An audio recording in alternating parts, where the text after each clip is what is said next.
Happy Thursday, everybody. Jody Whitrow here for our Therapeutic Thursday Injury Prevention Talk. Something that I chat with my clients a fair amount about is knowing normal pain and not normal pain when you are working through a movement or exercise.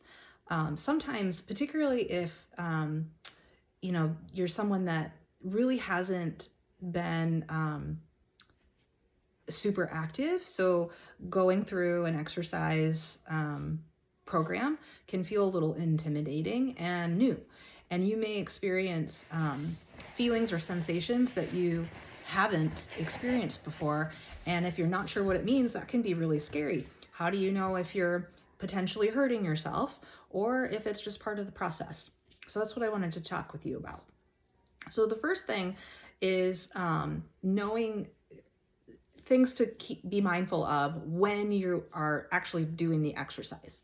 So typically, things that we would say you should not push through is sharp pains, particularly if it's in a joint, a tingling sensation, or a radiating, like burning pain that's going, down your leg or radiating across your back.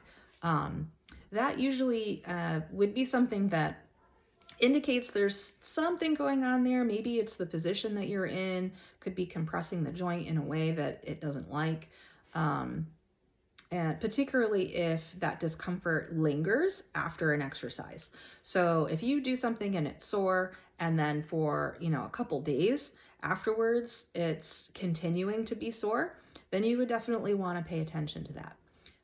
If it's just really mild discomfort and it quickly dissipates after you complete the exercise, probably not an issue. So moderate to severe discomfort, particularly sharp pain, tingling, radiating pain that's lingering after the exercise, probably don't want to push through that. Pay attention to that. Your body's trying to tell you something.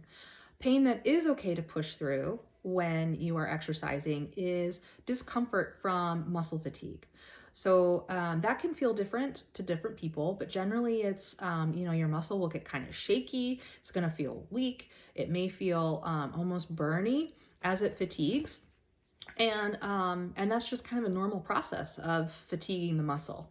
And it's okay to push through that as long as you can maintain the form of whatever exercise you're doing. So an example would be, let's talk about bridges.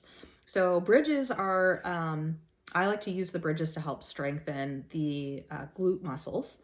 And but there's a common compensation pattern with that. So let's say that you're doing bridges and you feel it in your glutes, they're starting to get tired, and then after you do several repetitions, you're struggling to initiate those glutes, and so you start to use it more you start to use more of the muscles in your back, and that is a point where you would want to stop. So if you're doing an exercise and it's supposed to work a certain area, and then as you fatigue, you find that now you're using other muscles, like muscles in your back, to get through that movement, that's not going to be helpful and potentially could be hurtful if you continue to do it, because you're going to be reinforcing muscle patterns that really aren't healthy and optimal for that movement. The other thing that I wanted to chat with you about is delayed onset muscle soreness. So this is something I'll hear clients say, I was sore the next day, so I didn't do anything. That is really, so delayed onset muscle soreness is a normal process that we go through when we're fatiguing the muscle. We actually have two processes that we use to make a contraction in our muscle. And when our muscle is weaker, we'll use a process called an anaerobic process. And a byproduct of that is lactic acid. That lactic acid will kind of sit in our muscles after a workout and make it sore. It can be a healthy thing because basically, that's kind of breaking down our muscle a little bit, going through that process, and then that stimulates a rebuilding process, which makes our muscle bigger and stronger. And that's, one of the many benefits of working on our fitness. So, so it's not a problem, and it's a normal process. So it's okay to push through that.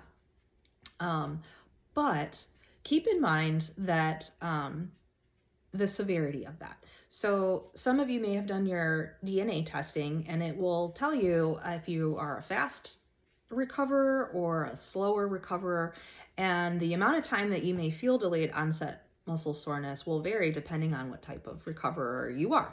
So I generally say 1 to 3 days of, mild delayed muscle soreness is totally okay.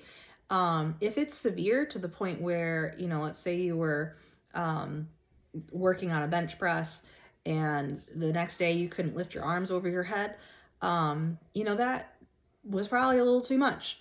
So, mild discomfort, 1 to 3 days, severe discomfort that really inhibits movement altogether, probably too much, and not necessarily a problem, but not a pattern that you would want to continue long term, because you could actually be kind of breaking down your muscle and not allowing it that recovery time. So 1 to 3 days, mild discomfort that works itself out when you're doing your next workout. So you don't want to avoid exercise, for days until that delayed onset muscle soreness has totally gone away. You should be able to do, maybe ride the stationary bike or go for a walk or do a lesser intense exercise or a different exercise altogether and feel better after you've done that. If you're sore for 4 to 6 days and it's severe, then that probably was just a little too much and does increase the risk of potential injury. So you do want to pay attention to that and just scale it back a little bit. Sometimes when we're going through this process, it's a little bit of trial and error. So if you do have some soreness that's pretty significant, that's okay. Just know that next time you maybe need to decrease the weights a little bit or not do quite as many reps and work back up to it. So I hope that's helpful for you all, and let me know if you have any questions.